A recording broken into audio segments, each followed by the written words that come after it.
Ever wondered what the Holy Bible has to say about business ethics? Well, buckle up, folks. We're about to embark on a thrilling adventure to uncover the hidden gems of wisdom that this ancient book has to offer. Yes, you heard it right. The Bible, a source of spiritual guidance and moral compass for millions, also presents a treasure trove of insights and guidance for the business world. You might be thinking, the Bible and business? That's like mixing oil and water. But hold on to your hats, because we're about to flip that notion right on its head. You see, the Bible isn't just a book of spiritual teachings, it's a comprehensive guide to life, and guess what? Business is a significant part of life. From the bustling marketplace scenes in the Old Testament, to the parables of Jesus in the New Testament, business and commerce are woven into the very fabric of the Bible's narrative, and within these narratives are timeless principles that modern business owners and employers can glean wisdom from. So, what does the Bible have to say about how to treat your workers? Or how about fair compensation? And let's not forget about the big one, honesty and integrity. The answers to these questions, my friends, are as relevant today as they were thousands of years ago. Now, before you start imagining Moses at a board meeting or Jesus drafting a business plan, let's be clear. We're not saying the Bible is a step-by-step manual for running a Fortune 500 company, but it is a reservoir of wisdom that can guide us in treating our employees with respect, conducting our business with integrity, and creating a positive impact in our communities. So whether you're a small business owner juggling multiple roles or a CEO steering a multinational corporation, the Bible has something for you. And no, you don't have to convert your office into a chapel or start holding Sunday services in the boardroom. Join us on a journey of exploration as we uncover the Bible's profound wisdom on business ethics. Let's delve into this mystery together, shall we? Remember the Golden Rule? Let's see how it applies to business. So, you've probably heard of the Golden Rule, right? It's a principle that's been around for ages, and it's pretty universal. The idea is simple. Treat others how you want to be treated. But how does this age-old wisdom relate to the business world? And more importantly, how can it be applied by employers and business owners? Let's start by imagining a scenario. Picture yourself as an employee at a company. You've been working tirelessly, pouring your heart and soul into your work. You're doing your best, but your boss barely acknowledges your efforts. Instead, they're always nitpicking, always finding something to criticize. Now flip the script. You're the boss. Would you like to be treated that way? Probably not, right? That's the Golden Rule in action. It's about empathy, understanding, and respect. In the business context, it means creating an environment where employees are valued and appreciated. It means fostering a culture where everyone's contributions are recognized. It means treating your employees as you would like to be treated if you were in their shoes. But here's a twist. Let's say you're a business owner who loves to work weekends late into the night, fueled by coffee and the thrill of a deadline. Does the Golden Rule mean you should expect the same from your employees? Well, not quite. Remember, it's about empathy. Not everyone shares your love for late-night work marathons, so it's not about imposing your preferences on others. It's about understanding their needs, their aspirations, their limits. It's about treating them with the same respect and consideration you'd want for yourself. And guess what? This isn't just about being a good person, it's also good business. When employees feel valued and respected, they're more motivated, more productive, more loyal. So by following the Golden Rule, you're not just cultivating a positive work environment, you're also driving your business towards success. So the Golden Rule isn't just about being nice, it's a sound business strategy. What does the Bible say about paying your employees? You might be surprised. Now let's dive into the matter of fair compensation. Many of us might think, hey, I give my employees a paycheck, isn't that enough? Well, according to the Good Book, it's a bit more nuanced than that. In the book of Leviticus, chapter 19, verse 13, it says, "You shall not cheat your neighbor, nor rob him. The wages of him who is hired shall not remain with you all night until morning." This doesn't mean you need to start handing out paychecks at sundown, but the principle here is clear. Pay your workers in a timely manner and don't withhold what they've rightfully earned. Let's move on to the New Testament. In the book of James, chapter 5, verses 4 through 6, it reads, "Behold, the pay of the laborers who mowed your fields and which has been withheld by you, cries out against you." This passage speaks volumes about the importance of treating workers with fairness and justice. But what does this all look like in the modern day, you might ask? Let's imagine you run a bustling coffee shop. Your baristas are hard at work, crafting delectable lattes and cappuccinos. Their skills and effort make your business thrive.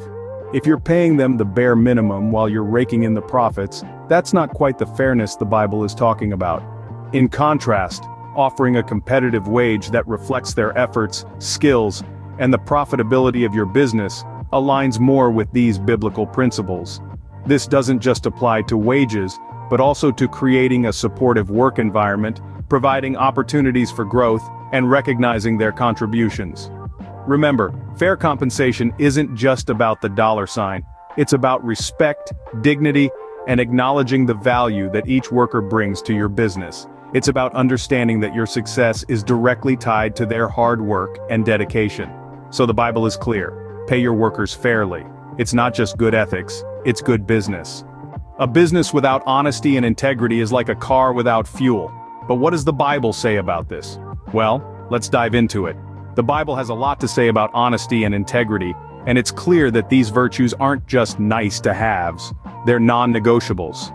Proverbs 22 verse 1 says, "A good name is more desirable than great riches, to be esteemed is better than silver or gold." In essence, your reputation, which is built on honesty and integrity, is more valuable than any material wealth you might accumulate. Consider this. You're at your favorite coffee shop. You've been given too much change back after paying for your order. Do you pocket the extra cash, or do you return it? Your answer to this question speaks volumes about your honesty and integrity. In the business world, this could translate to situations like dealing with a client who's overpaid for a service or a supplier who's undercharged for goods. In Luke 16 verse 10 we find another relevant teaching: "Whoever can be trusted with very little can also be trusted with much, and whoever is dishonest with very little will also be dishonest with much." This is a crucial lesson for any business person. If we're not honest and upright in the small things, how can we be trusted with bigger things? But why are honesty and integrity so important in business? Well, they foster trust, which is the cornerstone of any successful business relationship. Without trust, there can be no lasting business partnerships, no repeat customers, no referrals. Honesty and integrity also cultivate a positive work environment, promoting employee satisfaction and productivity. So, here's a thought. Instead of viewing honesty and integrity as constraints, why not see them as the fuel that powers the engine of your business? They're not just about doing the right thing morally, they're about doing the right thing for your business too. In conclusion, the Bible's teachings are clear. Honesty and integrity aren't just virtues, they're vital for successful business. Respect for workers isn't just about being polite. The Bible has some interesting insights on this. Let's dive in. The Bible is speckled with verses encouraging respect for workers. It's not just about a top-down approach where the boss is the king and the workers are the servants. No. The Bible emphasizes the importance of treating workers with dignity and kindness. In the book of Ephesians, chapter 6, verse 9, it says, "And masters, treat your slaves in the same way. Do not threaten them, since you know that he who is both their master and yours is in heaven, and there is no favoritism with him." Here the Bible is calling employers to treat their workers well, with no threats or intimidation. Let's bring this into a modern context. Imagine you're the manager of a bustling coffee shop. It's peak hour, customers are lining up, and one of your baristas accidentally spills a whole jug of milk. It's easy to lose your cool, right? According to the Bible, though, that's not the way to go. Instead, it advises to handle the situation with understanding and kindness. Or consider the book of Leviticus, chapter 19, verse 13. Where it states, "Do not defraud or rob your neighbor. Do not hold back the wages of a hired worker overnight." This verse is a striking reminder that respect for workers also involves timely and fair compensation. Now, if you're wondering what's in it for me, well, treating your workers with respect doesn't just uplift them, it uplifts your business too. Studies show that when workers are treated with respect, they're more likely to be productive, loyal, and innovative. So, it's not just a moral obligation, it's a strategic move. In a nutshell, the Bible encourages us to view workers as equals, deserving of respect and fair treatment. It's a timeless principle that applies just as much today as it did thousands of years ago. Respecting your workers isn't just the right thing to do, it's the smart thing to do. Generosity in business? The Bible has some fascinating insights on this. Now, before you start imagining a business owner throwing money out of the window, let's get one thing straight. Generosity, as the good book teaches us, isn't just about handing out bonuses like candy on Halloween, it's about fostering a culture of abundance. Take the story of the Good Samaritan, for instance. This fellow didn't just share his cash, He shared his time, his resources, and his compassion. He saw a need and filled it, expecting nothing in return. Now imagine if businesses operated with this same spirit of generosity. Employees wouldn't just be working for a paycheck, but for a cause. They'd feel valued, appreciated, and motivated to give their best. Let's switch gears a bit. Picture a boss who's a bit like King Midas, but instead of turning everything to gold, he turns every opportunity into a chance to be generous. A missed deadline becomes a teaching moment, not a shouting match. A successful project becomes a celebration, not just another tick on the to-do list. This kind of generosity can transform the workplace from a drudgery into a place of growth and fulfillment. And you know what's even more exciting? The Bible tells us that generosity has a boomerang effect. In the book of Proverbs it says, "One gives freely, yet grows all the richer." This isn't some magic trick. It's a fundamental principle of human behavior. When people feel valued and cared for, they're more likely to give their best. They're more likely to stick around, to innovate, to go the extra mile. So, to all the business owners and employers out there, here's a tip straight from the Bible. Be generous.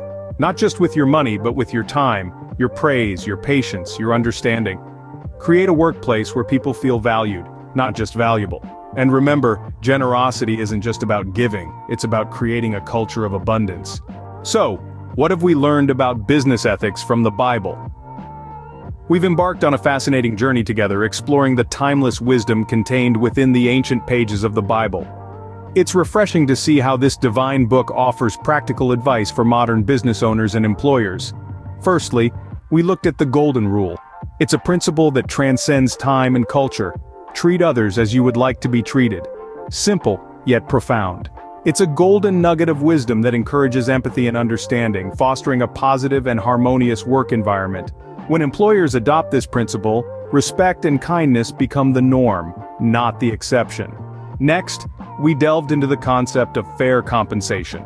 The Bible clearly champions the rights of workers to receive fair wages for their labor. Proverbs reminds us that withholding payment or underpaying workers is not just unfair, it's ungodly. The takeaway? Value your workers and reward their efforts appropriately. They're not merely cogs in the machine, but valuable contributors to your business success. We also discussed honesty and integrity, two cornerstones of ethical leadership. Remember, a good name is more desirable than great riches. Leaders who embody these qualities inspire trust and loyalty. They set the tone for the entire organization, promoting a culture of transparency and accountability. Deception might offer a temporary advantage, but integrity wins the marathon. Respect for workers, another crucial lesson from the Bible, was our next point of discussion. Every individual, regardless of their role, deserves dignity and respect. The Bible teaches us to value each person's unique contributions and to view our employees not just as workers but as fellow human beings. When we do this, we create an environment where everyone feels valued and motivated to do their best. Lastly, we explored the power of generosity. Giving is a theme that runs throughout the Bible, and it's not limited to monetary donations. Generosity can take many forms: time, resources, or even a listening ear. Generous employers foster goodwill, boost morale, and often find that their kindness is returned tenfold. So there you have it. From the Golden Rule to the power of generosity, we've seen how the Bible offers a robust framework for ethical business practices. While the language may be ancient, the principles are as relevant today as they were thousands of years ago. As we conclude, remember this. Running a business isn't just about profit margins and market share. It's about people. It's about relationships. It's about creating something of value that benefits not just you, but also your employees and the wider community. Remember, the Bible isn't just a book of spiritual teachings, it's a guide for successful ethical business. Thanks for joining us on this journey of discovery. Before we wrap up, a quick reminder. If you found this journey through the Bible's business ethics enlightening and helpful, please give this video a thumbs up. It helps us reach more people and continue to provide content like this. And if you know someone who could benefit from these timeless principles, don't hesitate to share this video with them. Let's spread the wisdom far and wide. And of course, if you haven't already, make sure to subscribe to our channel. We regularly post insightful videos on a variety of topics, and we wouldn't want you to miss out on any of them. Thank you for your support and for joining us on this journey. Stay blessed.